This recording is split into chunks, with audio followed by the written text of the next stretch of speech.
ஒரு குட்டி கதை கேட்கலாமா? இங்கே எல்லாருக்கும் ஔவை பாட்டியை நல்லா தெரியும். ஔவை பாட்டி எல்லாரையும் போல சின்ன வயசில் இருந்து கொஞ்சம் கொஞ்சமாக வயசாகி அதுக்கப்புறம் பாட்டி ஆகலை. சின்ன வயசுலேயே பாட்டி மாதிரி ஆயிட்டாங்க. ஏன் அப்படி அப்படின்னா, அவங்களுக்கு இந்த உலகத்தில் இருக்கக்கூடிய எந்த விதமான சந்தோஷங்கள்லேயும் இஷ்டமே கிடையாது. ஒரு நல்ல ட்ரெஸ் வாங்கிக்கணும், ஒரு நகை போடணும், அப்புறம் நிறைய பேரோட ஃப்ரெண்ட்ஸாக இருக்கணும், நிறைய ஊருக்கு போகணும், அப்புறம் அங்கே அதை வாங்கணும், இதை வாங்கணும், வீடு வாங்கணும், கார் வாங்கணும், அப்படியெல்லாம் உங்களுக்கு ஒரு ஆசையும் கிடையாது. அவங்களுக்கு ஒரே ஒரு ஆசை தான் இருந்தது. அது என்ன தெரியுமா? எப்போ பார்த்தாலும் இறைவனை புகழ்ந்து பாடிக்கொண்டே இருக்கணும். பிள்ளையார் மேலே அவங்களுக்கு ரொம்ப பக்தி ஜாஸ்தி.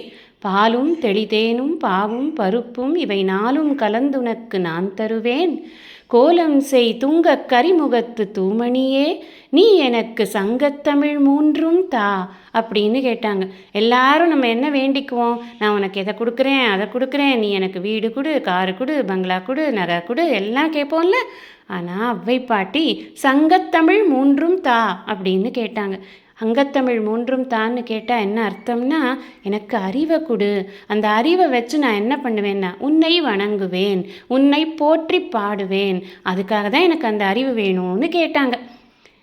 அதனால தான் ஔவை பாட்டி தன்னோட கடைசி காலத்தில் சிவபெருமானை பார்க்கணும்னு ஆசைப்பட்ட போது பிள்ளையார் சாமியே ஔவை பாட்டியை தன்னோட தும்பிக்கையால் அப்படியே அலேக்க தூக்கி நேராக கொண்டு போய் கைலாசத்தில் இறக்கி சிவபெருமானை பார்க்க வச்சார். வள்ளுவர் சொல்கிறார், பிறவி பெருங்கடல் நீந்துவார் நீந்தார் இறைவனடி சேராதார். யார் இறைவனை சேரலையோ அவர்கள் இந்த பிறவி பெருங்கடலை நீந்தவே முடியாது. யார் சேர்றாங்களோ அவங்க ரொம்ப எளிமையாக கடந்துடலாம். எப்படி பிள்ளையார் ஔவையாருக்கு ஈஸியாக கூட்டு போய் காமிச்சார்ல, அது மாதிரி இறைவன் நினைத்தால் நமக்கு எல்லாமே எளிமையாக கிடச்சிரும். அதனால் எப்போதும் இறைவனையே சார்ந்து இருப்போம்.